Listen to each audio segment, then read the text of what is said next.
Syndicat moderne XXe siècle. En son préambule, la Constitution de 1958 proclame « Tout homme peut défendre ses droits et ses intérêts par l'action syndicale et adhérer au syndicat de son choix ». Reconnu depuis 1884, le droit syndical est bien défini au sein des entreprises utilisant au moins 50 salariés. Toute entrave à son exercice est sanctionnée par la loi. Aujourd'hui, 5 organisations syndicales de travailleurs et une organisation patronale sont considérées comme représentatives à l'échelon national, seules habilitées à signer des conventions de caractère national et interprofessionnel, représentées au Conseil économique et social.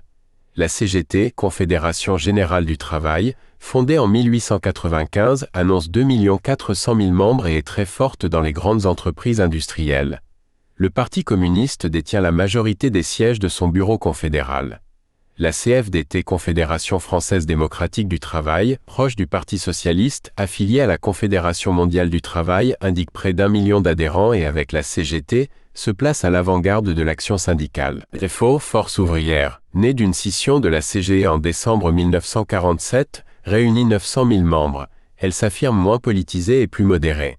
Quant à la CFTC, Confédération française des travailleurs chrétiens, fondée en 1919, elle conserve environ 200 000 membres et joue un rôle assez actif.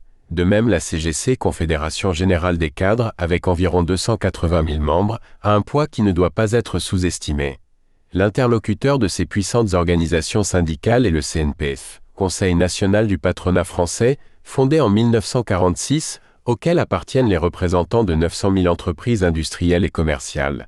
À ces syndicats ayant un rôle national s'en ajoutent d'autres de moindre importance tels la CAT, Confédération autonome du travail, l'UFT, Union française du travail, la petite CFT, Confédération française du travail et surtout des syndicats professionnels défendant les intérêts de leurs adhérents avec beaucoup de dynamisme. Parmi ces derniers, la FEN, Fédération de l'éducation nationale, annonçant 550 000 membres, bénéficie assez régulièrement du soutien de la CGT et de la CFDT.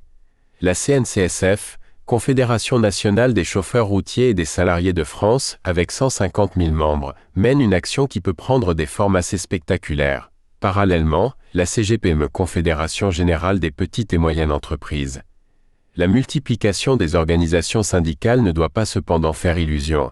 Environ un quart des travailleurs sont effectivement syndiqués.